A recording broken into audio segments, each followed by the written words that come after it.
자, 믿음의 동역자 여러분, 지난주 이렇게 좀 선선한 그 나날들이 있었는데요. 그간 여러분 말씀과 은혜 가운데 잘 사셨습니까? 우리 화면을 통해서 보시는 또 예배를 드리는 모든 분들에게도 안부를 묻습니다. 여러분 잘 또한 건강 잘 지키시고 또 대면하여 보는 그날까지 함께 또 우리가 기대하고 소망하기를 원하는데요. 자, 여러분 혹시 노사연 씨 만남이라는 노래 아세요? 우리 만남은 우연이 아니야. 그래서 돌아보지 마라, 후회하지 마라, 바보 같은 눈물 흘리지 마라, 사랑해 사랑해. 자, 여러분 이 노사연 씨의 만남, 이 노래는요 노랫말이 굉장히 쉽습니다. 또한 그 노랫말에 의미가 있기 때문에 오늘날 많은 사람들이 애창하는 곡이죠. 예수 믿는 사람도 혹시 이제 예수 믿지 않는 사람과 어울려 노래방에 가는 일이 있다면 이 노래 하나 정도는 부르지 않나요? 자, 우리는 살면서 수많은 사람들을 만나게 됩니다. 자, 사회생활을 통해서 친구, 또 동료, 사랑하는 연인을 만나죠. 게다가 우리가 선택하진 않지만 가족과 만나게 돼요. 자, 그래요. 오늘 우리는 수많은 색깔의 이 조우를 통해서 우리 인생이 바뀌기도 하고요, 또 우리 인생이 또 뒤로 물러나기도 해요. 여러분 학창 시절에 좋은 선생님을 만나서 내 인생이 완전히 바뀌었다. 또 내가 이 교회에서 좋은 전도사님, 목사님을 만나고 구역 리더를 만나서 내 믿음이 이만큼 성장했다. 내가 정말 어렵고 힘든 그때에 친구, 이 동료를 잘 만나서 내가 이렇게 성공할 수 있었다. 나는 정말 행복한 사람이라 고백하는 사람이 있어요. 그래요. 자, 우리는 이런 수많은 만남도 있지만 때로는 우리는 수많은 이별을 어쩔 수 없이 경험하게 됩니다. 자, 그런데요, 이 헤어짐의 순간에 상대방에게 또 자신에게 최선을 다할 때 오늘 그 뒷모습은 아름답죠. 마치 여러분 우리가 영화 또는 연극을 보고 나면 이 마지막 장면이 우리 머리와 가슴 속에 깊이 남듯이요, 마지막 그 이별에 헤어지는 그 순간 누군가에게 오랫동안 그 여운을 남기는 그 멋진 이별이 된다면 우리 가슴은 황량한 가슴이 되는 것이 아니라 바로 마음에 이렇게 풍년, 부자를 이룰 거예요.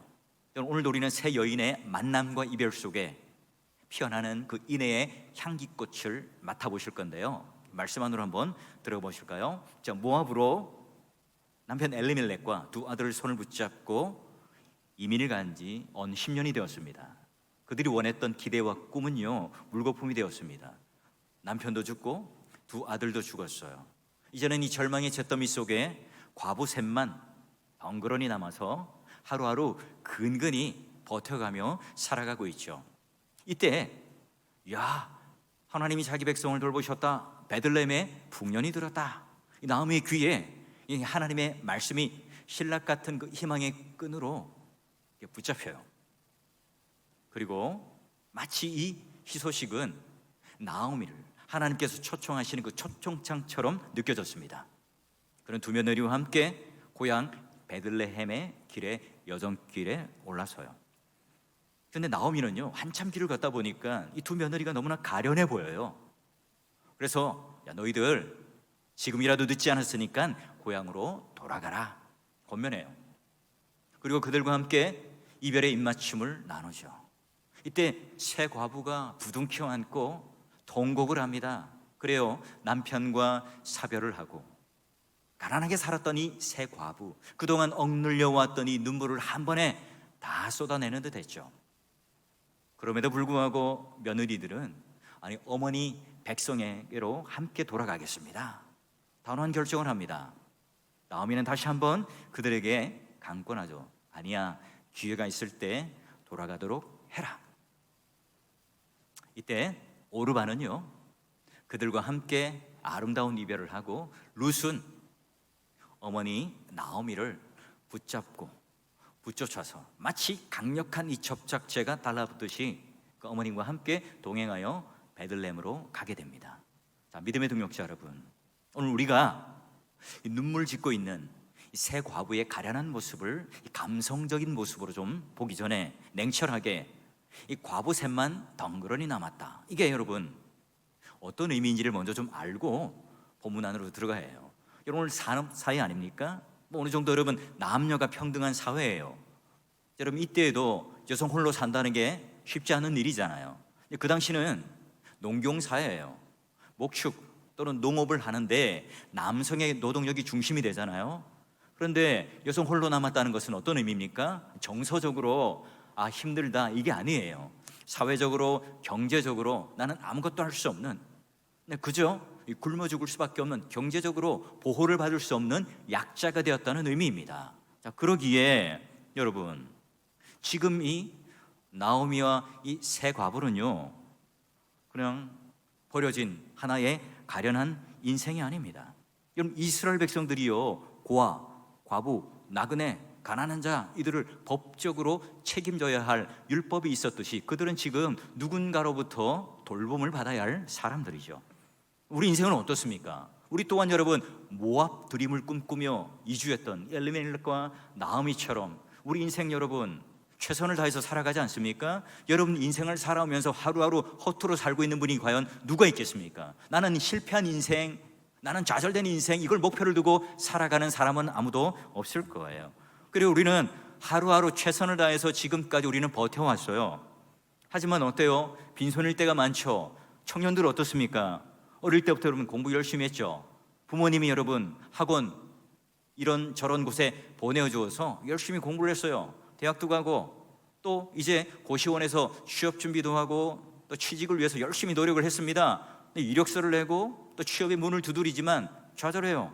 모든 것을 쏟아부었잖아요. 성도들은 어떻습니까? 직장에 들어가면 끝나나요? 결혼하면 끝나나요? 그렇지 아니죠.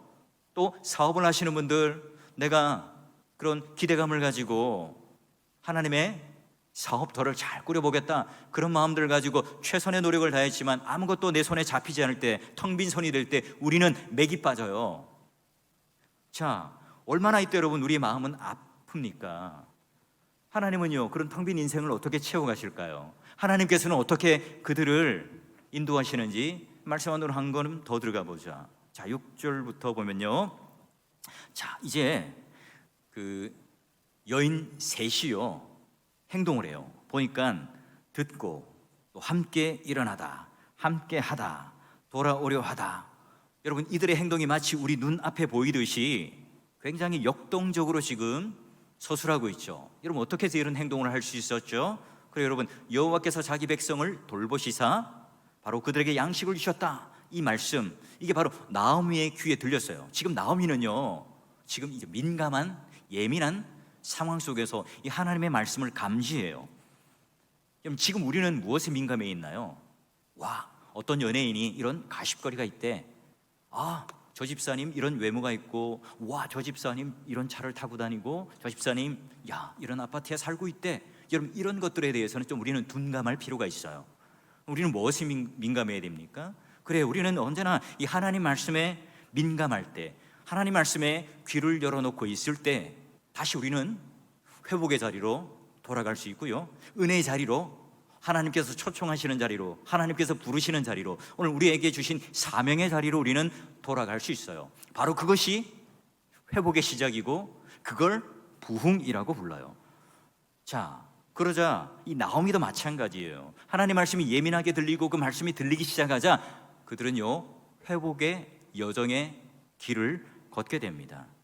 자, 이제 고향으로 한참 걷다 보니 나오미의 눈에 두 며느리가 어떻게 보입니까? 너무나 가련해 보여요. 불쌍해 보이는 거지요. 밤잠을 설쳐가면서 고민을 합니다. 또 고민하고 생각을 하고, 자, 그러고 난 다음에 시어머니가 이 며느리들에게 어떤 권면을 하고 있는지 볼까요? 8절, 너희는 각기 집으로 돌아가라. 9절, 자, 하나님께서 허락하시면 각기 남편의 집, 여기서 남편의 집은 장차 만나게 될 새로운 남편의 가정입니다. 거기서 위로받기를 원한다. 한마디로 말하면 뭐예요? 너희 친정으로 돌아가라. 그리고 새 남편을 만난 가정을 이루어라. 내가 하나님께서 그런 위로를 베푸시기를 원한다, 이런 의미입니다. 여러분, 이 시어머니의 제안에 며느리들은 어떻게 해요? 예, 오케이, 좋습니다 하지 않아요. 어머니와 함께 하겠습니다, 어머니 백성에게 돌아가겠습니다 말을 해요. 지금 시어머니인 나오미는요 답답해요. 이 며느리들이 그 단호함을 보고 이제 긴 호흡으로 다시 한번 그 며느리들에게 강권을 하고 권면을 합니다. 어떤 식으로요? 보니까 내 따라 돌아가라. 자, 11절 볼까요? 내 따라 돌아가라. 또 12절 보니까 내 따라 돌아가라. 13절에도 내 따라, 이런 표현을 쓰면서 이제 얘기를 해요. 자, 보니까 태중에 너희 남편이 될 아들이 나에게 있느냐? 그리고 나는 늙었으니 남편을 두지 못할지라 가령 내가 소망이 있다 말하든지, 오늘 밤에 남편을 두어 아들을 낳는다 하더라도 너희가 어찌 그들이 자라기를 기다리겠으며 어찌 남편 없이 지나겠다고 결심하겠느냐? 자, 이 말을 간단히 정리할게요. 남편과 두 아들이 죽었지 않느냐? 내 뱃속에 임신한 아들이 있느냐? 없잖아. 그리고 내가 지금 설령 새로운 남편과 결혼을 한들 이제 아기를 갖고 또 그 아들이 자라기까지 너희들이 어떻게 기다릴 수 있겠느냐? 나는 지금 이제 더 이상 아들을 가질 수 있는 몸이 아니다, 이 말이에요. 자, 이걸 이해하려면 당시 이제 형사 수치 제도, 수원법이라고 하는 이 풍습을 알아야 됩니다. 자, 그럼 고대 근동 이스라엘에는요, 형이 일찍 갑자기 죽어요. 그럼 형수가요, 과부가 되잖아요. 누가 생계를 책임집니까? 없어요. 아들도 없고 아무것도 없잖아요. 이때 동생이 그 형수를 책임져줘요. 그래서 아들을 낳고 상속자로서 재산도 물려주고 또 나누어주는, 그리고 혈족과 친족들이 그 과부를, 그 불쌍한 여인들을 함께 봉양해주고 함께 도와주는 그런 복지의 제도가 바로 형사수치, 수원법이에요. 자, 그러면 이걸 이해하고 나면 나오미가 지금 두 며느리들에게 너희들은 지금 고향집으로 돌아가라, 새 가정을 꾸려라, 여러분, 이 말을 한다는 게 결코 쉬운 결정, 결코 쉬운 선택이 아니잖아요. 여러분, 이 나오미는 지금 금이 환영을 하고 싶어요. 그런데 지금 비참한 상황으로 고향으로 돌아가고 있어요. 나오미는 지금 참담한 심정을 안고 가는데 그녀에게 남은 유일한 희망이 뭘까요? 늙은 자기 몸뚱아리 하나밖에 없어요. 그들에게 함께 지금 남은 나오미의 마지막 유일한 희망이 뭐냐? 그 두 며느리가 나와 함께 나를 섬기고 봉양해주는 이것밖에 없습니다. 이거 없으면요, 자기는 이제 경제적으로 아무것도 기댈 것이 없는 사람이죠. 그녀가 고향에 간다는들 늙은 자신을 누가 돌봐주겠습니까? 지금 내가 이 며느리들을 집으로 돌려보내는 이 결정은 내 앞에 미래는 생각하지 않겠다는 거예요. 내 인생은 자포자기하겠다는 겁니다. 내 모든 이 중심을 내려놓고 오로지 며느리들을 위해서 내가 가지고 있는 이 신락 같은 희망조차도 내가 다 놓아버리겠다는 의미지요. 야, 언제까지 너희들이 나를 봉양하고 섬길 수가 있겠느냐? 어떻게 내 혼자 잘 살겠다고 너희들이 창창한 이 미래를 나를 섬기기 위해서 이방 땅에 가서 고생할 수 있게 하겠나? 너희들이 지금 새롭게 결혼할 수 있는데 그 앞길을 내가 어떻게 막을 수가 있겠냐? 우리 모두가 각자 새롭게 가정을 출발하는 것, 우리 모두가 다 흩어지는 게 최선의 길이구나. 여러분, 시어머니가 이 두 며느리들을 진심으로 생각하고 있다는 게, 진심으로 그들을 사랑하고 있다는 게 느껴지세요? 정말 이 말, 이 나오미의 진심 아닙니까? 여러분, 시어머니가 며느리들에게 더 이상 해줄 수 없다는 것, 이것 때문에 너무나 가슴이 아프고요. 또 이제 그들에게 지금 내가 해줄 수 있는 마지막 남은 하나는 뭡니까? 그들을 내 곁에 떠나보내는 거예요. 아름다운 이별을 해서 그들이 새로운 가정을 출발하는 겁니다. 그래요. 그 나오미의 심정이 어떤지 끝으로 그 속에서 지금 토로하는 그 마지막 심정을 한번 들어봅시다. 13절. 여호와의 손이 나를 치셨으므로 나는 너희로 말미암아 더욱 마음이 아프도다. 자, 이걸 좀 직역해 볼까요? 나는 하나님이 쳐서 정말 비참하기 이를 데 없다. 내가 얼마나 불쌍하냐? 내 이 불쌍함, 너희들이 지금 나와 함께 있으면 너희들도 똑같이 불쌍해지는 거야. 그러니 미련 없이 나를 떠나라. 여러분, 이 고백은 한편으로는 이 며느리들이 나를 떠날 것을 요구하는 하나의 말이기도 합니다. 또 한편으로는 어때요? 지금 나오미의 심정, 오늘 하나님께서 나를 치셨다, 하나님께서 나를 상하게 하셨다, 하나님께서 나에게 이런 고통을 주셨다, 내 마음속에 지금 있는 그런 신음소리, 오늘 나오미가 지금 마음 상한 그 모든 이 비참한 마음들을 하나님 앞에 진심 어리게 토로하고 고백을 하고 있죠. 신음소리를 내고 있습니다. 우리는 어때요? 다른 사람이 아니라 하나님이 나를 치시고, 하나님이 나를 어렵게 만드시고, 하나님이 내 음성을 들어주시지 않고 나를 돌봐주시지 않는다는, 마치 벽 앞에 쓴 차가운 냉기가 흐르는 얼음 빙벽 앞에 선 그런 마음처럼 느껴질 때가 없습니까? 지금 나오미가 그런 상황이에요. 여러분 이때 어떻게 합니까? 여러분 지금 힘드세요? 힘들면 힘들다고 말해야죠. 여러분 오늘 우리 마음 가운데 그런 슬픈 감정이 있습니까? 울어야 할 때 울어야 하지 않습니까? 여러분 자기의 감정을 숨기지 않은 채 나오미는 지금 하나님 앞에 자기의 진심을 토로하고 있습니다. 그러기에 오늘 하나님께서 자기 백성을 치셨을지라도 하나님께서는 다시 일으켜주시는 그 길로서 새로운 시작을 열어가요. 그러므로 여러분 흰자에게 있는 이 고난은 끝이 아니라 새로운 시작이죠. 여러분 오늘 우리 앞에 울먹이고 있고 어깨를 들썩이며 울고 있는 나오미가 있다고 생각해 보세요. 내 옆에 앉아있는 형제 자매가 지금 이와 같은 나오미예요. 우리는 어떻게 하죠? 괜찮아, 희망과 소망을 가져. 우리는 섣불리 이렇게 격려하고 희망의 말을 할 수 있을까요? 여러 번 내가 시험에 도전했습니다. 고시원에서 여러분 컵밥 먹어가면서 열심히 공부하면서 시험에 도전했지만 또 떨어지고 또 떨어져요. 그 시험 공부 조금만 하면 붙을 거야. 내가 비정규직으로요 열심히 살았지만 매년마다 이 정규직 그런 조건에 탈락해요. 조금만 기다리면 정규직이 될 수 있을 거야. 내가 온 재산을 다 퇴직금을 쏟아부어서 사업터를 해서 만들었어요. 안 돼요. 조금만 기다리면 성공할 거예요. 대박을 터뜨릴 거예요. 여러분 이런 말을 우리가 옆에서 쉽게 할 수는 있지만 어때요? 오늘 나오미에게도 그래, 지금 당신은 뭔가 할 수 없고 두 며느리들을 다 떠나보내고 아무것도 없는 것이지만 오히려 하나님께서 더 많은 것을 채워주실 거니까 괜찮아요. 눈물 그치세요. 괜찮으니까 하나님의 위로를 받으세요. 여러분 이 말을 한다면 오히려 지금 나오미에게 희망 고문이 되지 않을까요? 우리는 너무나 쉽게 나오미에게 찾아가서 그에게 위로를 하고 격려를 하고 신학적인 답을 내리기도 해요. 때로는 이 두 며느리를 향하여 정죄하기도 하고 칭찬도 하기도 합니다. 우리는 너무나 쉽게 다른 사람의 일에 대해서 빨리 정답을 내리거나 비판을 하거나 정죄를 하거나 또는 격려를 하지 않았으면 좋겠어요. 조금만 더 여러분 나오미와 함께 두 며느리와 함께 우리가 이 광야 가운데 부둥켜 울고 있는 그 모습 속에서 우리도 함께 흐느끼며 함께 공감하며 함께 울어줘야 하지 않을까요? 자, 이제 두 며느리는 선택의 기로에 서 있습니다. 자기 땅 모압으로 돌아갈 거냐 아니면 시어머니와 함께 베들레헴으로 갈 것인가.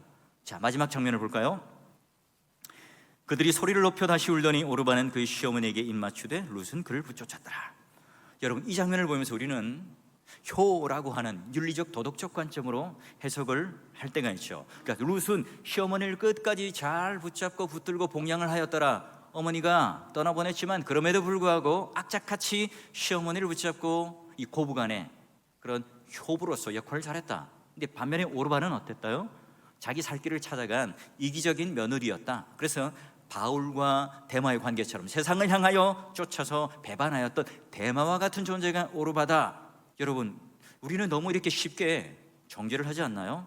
여러분 과연 이 오르바가 자기의 길을 선택한 게 비난할 일일까요? 그렇다면 여러분 룻기에서 그런 신학적인 평가와 판단을 하는 게 맞잖아요. 아니면 성경 전체에서 지금 그 일에 대해서 비판을 하는 이야기가 나와야 되잖아요. 그런데 신학적으로 절대 비난하잖아요. 자, 여러분 한번 봅시다. 첫째, 말론과 기련 두 아들이 죽었습니다. 남편이 죽었어요. 자식도 없습니다. 그럼 시어머니와 지금 이 며느리의 관계는요 사회적 관계로는 완전히 끊어진 거예요. 그렇죠. 더 이상 그들은 시어머니 곁에서 봉양하거나 섬기거나 헌신할 이유나 조건이나 법적인 책임이 없습니다. 그래요.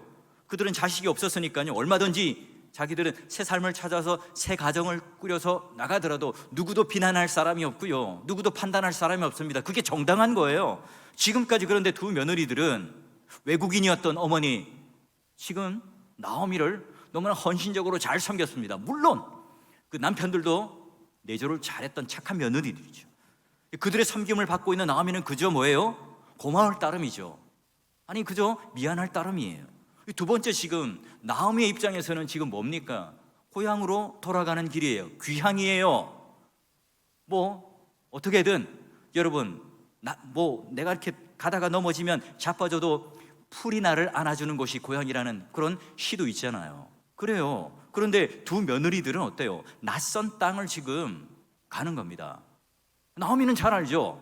10년 전에 모압 땅에 이주해서 이방인으로서 이 낯선 땅에서 얼마나 내가 고생을 하고 또 차별을 받았는지 그 누구보다도 잘 아는 여인이 바로 나오미입니다. 자, 이 두 며느리들 모압 여인입니다. 이방 여인 아닙니까? 여러분, 유대인들이 더 배타적이잖아요.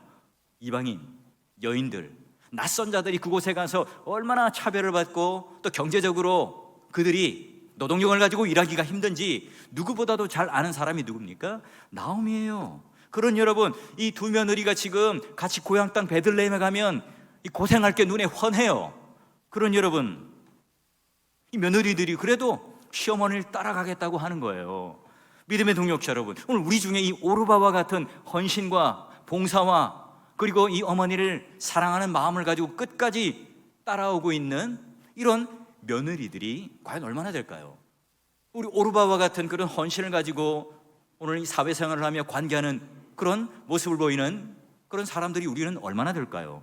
지금 시어머니에게 사회적인 경제적인 책임을 안 져도 되지만 끝까지 아내로서 며느리로서 지금 책임을 다하고 있는 모습이에요. 오히려 여러분, 룻과 오르바, 나오미와의 관계, 인정과 편견을 뛰어넘는 코로나19 시대에 너무나 각박하고 너무나 이 냉담한 이 사회 속에서 오히려 서로를 위해주고 서로를 아껴주고 있는 이 마음이 오늘 우리의 마음을, 냉랭한 우리의 마음을 녹여내고 있지 않습니까? 여러분, 이 시어머니와 두 며느리 사이에 오늘 우리에게는 우리 시대에 어떤 그런 적용을 할까요? 어떤 그림자를 우리에게 보여줄까요? 자, 우리 한번 18절을 다시 한번 1절 8절을 한번 같이 읽습니다. 시작. 너희가 죽은 자들과 나를 선대한 것 같이 여호와께서 너희를 선대하시기를 원하며. 아멘. 자, 여기 선대를 보면 첫 번째 선대는요, 인간끼리의 선한 일을 하는 거예요. 인간끼리 선한 일을 하고 만들고 형성하는 겁니다. 뒤에 있는 선대는요, 하나님과 인간의 관계 속에서의 하나님께서 베푸시는 인애, 자비, 사랑을 의미합니다. 자, 헤세드의 의미가 뭐냐? 약한 자가 곤궁함에 처해 있을 때 강한 자가 그렇게 할 의무가 없음에도 불구하고 충성을 다하는 게 바로 인애, 선대, 헤세드예요. 신약의 뭐죠? 아가페예요. 하나님과 이 관계 속에서 오늘 우리들에게 그 충실함으로 하나님이 일방적으로 끝없이 우리에게 부어주시는 그 사랑, 은혜, 자비란 말이에요. 자, 이걸 직역해보면 그렇죠. 자, 너희들이 지금 내 그런 남편들과 나를 이렇게 선하게 나를 대접해 준 것 내가 잘 안다. 너무나 감동하고 너무나 감사한다. 나는 너희들에게 하나님이 나에게 주시는 그 놀라운 인애와 그리고 선대, 자비, 사랑을 너희들에게 베풀기를 원합니다. 혹여나 저를 돌아보실 자비하심, 선대하심이 있다면 하나님, 저 말고요, 저 며느리들에게 하나님께서 한없는 사랑과 자비와 은혜를 베풀어 주십시오. 그들에겐 정말 자비와 은혜가 필요합니다. 이런 말이에요. 여러분, 지금 시어머니와 두 며느리 사이에 진정한 고마움을 서로를 표현하고요, 외국인들이었던 엘리멜렉, 나오미 두 남편을 극진히 모시고 함께 관계했던, 지극정성으로 잘 모셨던 이 두 며느리들의 사랑, 이거 보이세요?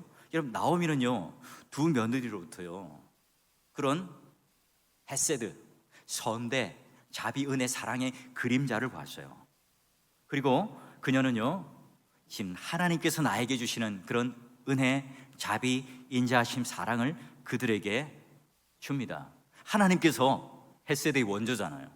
복의 근원이시잖아요. 그들에게 나오미는 베풀어요. 지금 나오미에게는 아무것도 없잖아요. 돈도 물질도 땅도 없습니다. 그런 나오미에게 있는 줄 수 있는 것 최소의 그 모든 그런 최선의 것이 뭐죠? 그렇죠. 하나님께서 베풀어 주신 최고의 복을 그들에게 구해줘요. 우리 교회 성도들도 마찬가지예요. 우리 서로가 선한 일들, 서로를 섬기는 일들을 통해서요, 하나님께서 우리에게 베풀어 주시는 놀라운 그 인애와 은혜와 자비가 경험되어져서요, 풍성하게 누려짐으로 말미암아 우리의 가정, 우리 직장, 우리 교회도 이런 하나님의 은혜가 서로가 통용되며 또 넘치는 풍성한 복된 성도가 될 수 있기를 주의 이름으로 축원합니다. 여러분, 지금 하나님 자비와 인애가 가장 필요한 사람이 누굴까요? 두 며느리보다는 시어머니 나오미 아닐까요? 그럼 지금 늙은 과부입니다. 이제 결혼할 기회도 없어요. 스스로 이제는 그가 노동력을 가지고 자기를 책임질 수가 없죠. 그 여러분, 하나님의 인내, 하나님의 자비, 하나님의 선대가 가장 필요한 사람이 누굴까요?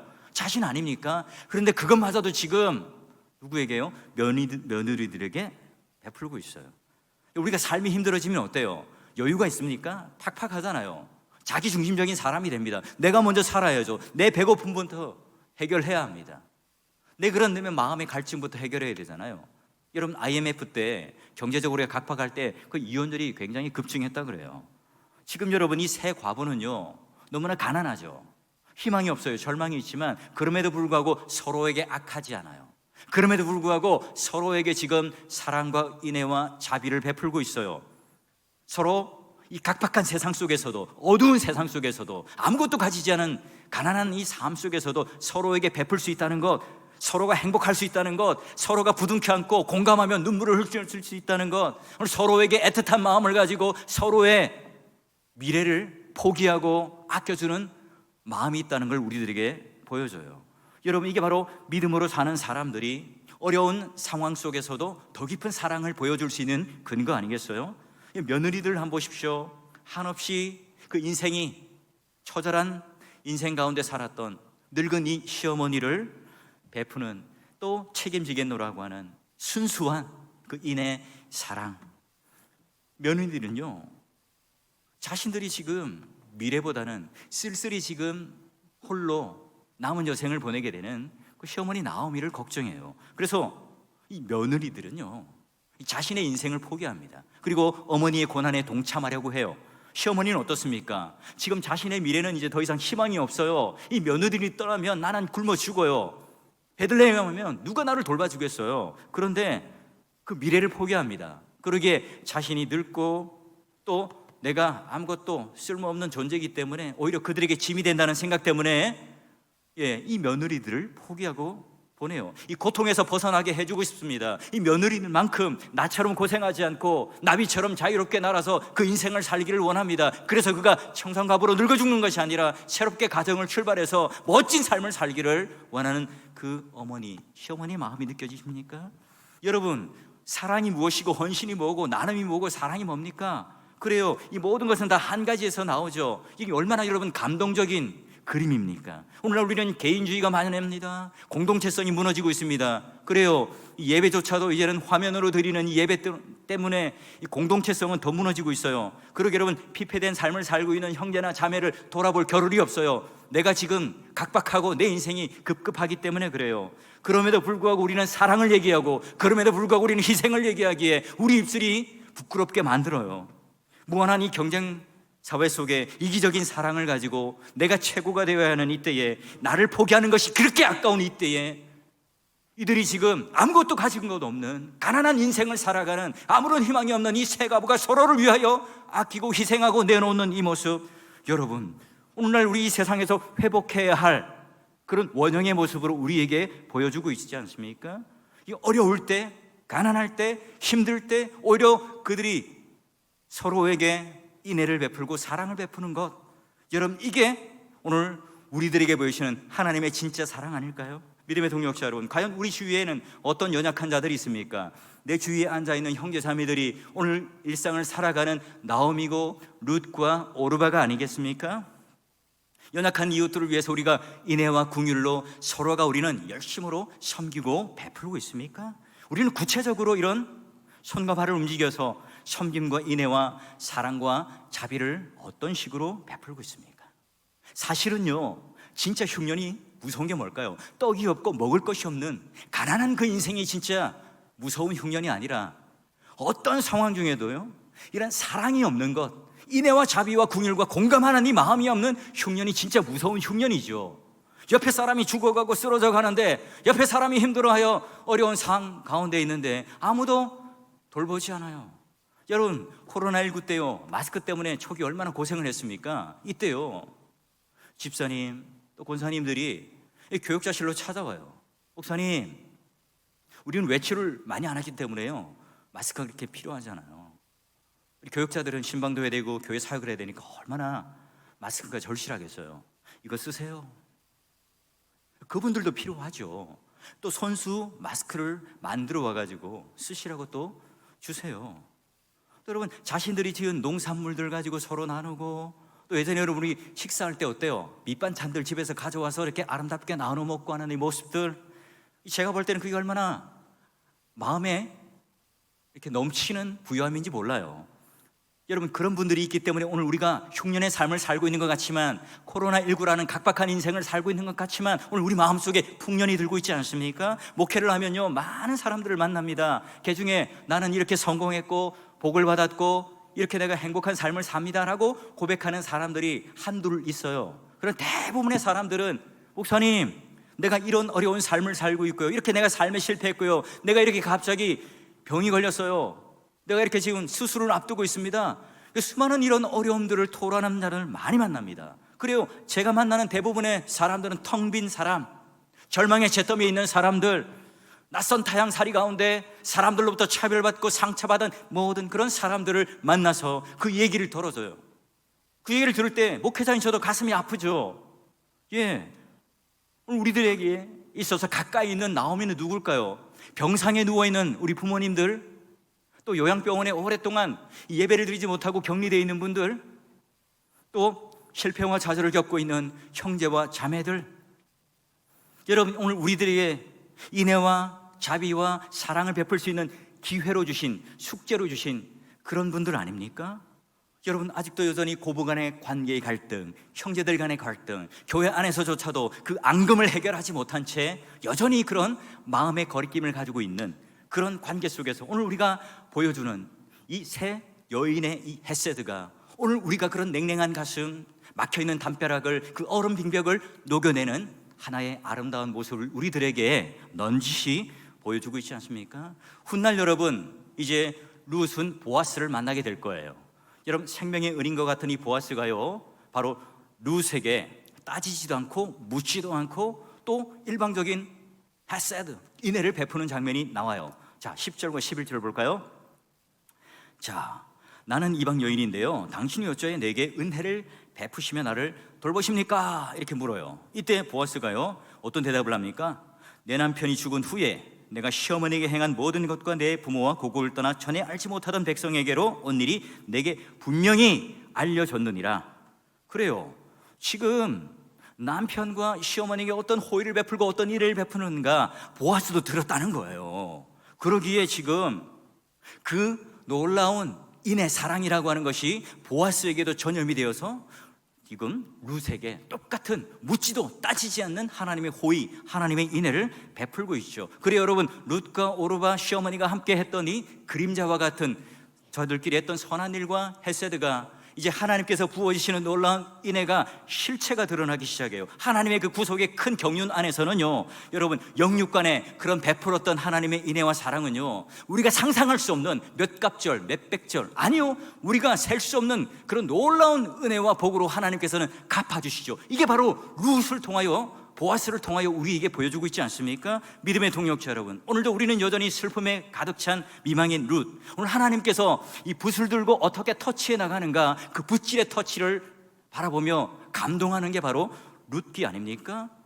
여러분, 보면서 우리는 전율하지 않을 수 없죠. 하나님께서 일하심, 하나님의 열심, 하나님께서 지금 하고 계신 끝없는 자비와 사랑을 부어주시는, 일방적인 우리에게 쏟아주실 그런 놀라운 은혜를 우리가 함께 누리고 알고 깨닫는다면 우리 또한 전율하지 않습니까? 우리의 가슴이 쿵쾅쿵쾅 뛰지 않습니까? 여러분, 아무리 절망스러운 상황일지라도, 모든 것이 막혀있는 상황일지라도 믿음의 눈을 갖고 거기서 오늘 희망의 불씨를 살려내어서 오늘 하나님께서 뜨거운 이 불꽃의 인애와 사랑과 자비와 놀라운 사랑을 보여주시는 그 그림을 오늘 우리들에게 보여줘요. 여러분, 잘 아시는 사도 바울도 어떻습니까? 율법주의라고 하는 율법을 가지고 정죄하고 날카롭게 찔렀던 그것과 결별해요. 그리고 부활하신 예수 그리스도를 만나게 됩니다. 그래요, 사랑이신 그분, 사랑을 보여주신 십자가 가운데 오늘 그 인애와 사랑이 무엇인지를 아는 예수 그리스도를 만나자 그 마음속에 뭐예요? 냉랭한 이 가슴이 녹아지고, 흉년이었던 그 마음이 녹아지고, 그 마음속에 하나님의 사랑의 풍년이 듭니다. 그로부터 그의 인생은 완전히 바뀌어버리죠. 우리 또한 여러분, 예수 그리스도를 만난 자들 아닙니까? 가난한 자들이 아니라고요. 오늘 우리에게도 인해 하나님의 사랑이 넘치는 풍성한 풍년이 있는 그런 자로, 하늘의 상속자로 우리를 택하여 주신 것 아닙니까? 우리 삶에 하나님께서 개입하는 그 순간 우리가 인애를 경험하고 사랑을 경험하고 이와 같이 인생의 역전을 경험했던 두 여인처럼 우리 또한 예수 그리스도를 만남을 통하여 그 역전의 인생으로 우리는 바뀌지 않았습니까? 우리 또한 마찬가지예요. 그런 인애와 사랑, 서로에게 좀 베풀고 서로에게 격려하고 서로가 어려운 이때에 좀 더 격려하고 좀 더 칭찬하고 좀 더 세워주고 북돋아주는 그 일들을 통해서요, 오늘 하나님께서 나중에 갚아주시는, 하나님께서 직접 주시는 그 놀라운 인애와 이 복이 오늘 우리 가운데 넘친다면 그게 얼마나 여러분 우리들에게 하나님께서 기뻐하시는, 하나님 보시는 교회가 되겠어요. 오늘을 살아가는 우리 또한 마찬가지예요. 모압에서 베들레헴으로 걸어가고 있는, 고향길을 향해 가고 있는 나그네들이고 순례자들 아닙니까? 이 세 과부의 만남과 이별과 헤어짐 속에서 여전히 피어나고 있는, 서로를 위해서 아껴주고 배려하고 생각하는 그 놀라운 그 인애의 꽃향기가 가득하기에 오늘 우리가 이 말씀을 읽으면서 우리 가슴이 따뜻해지잖아요. 마음이 부자가 되잖아요. 믿음의 성도 여러분, 믿음의 동역자 여러분, 우리 모두가 우리 가정과 교회 안에서, 형제자매 안에서 이런 선한 일들로 선대하였더니 오늘 하나님의 그 놀라운 인애와 자비가 우리 가운데 넘치도록 셀 수 없는 복으로 하나님께서 주셨다. 그런 인애의 꽃향기가 만발하는 복된 성도가 될 수 있기를 주의 이름으로 간절히 축원합니다.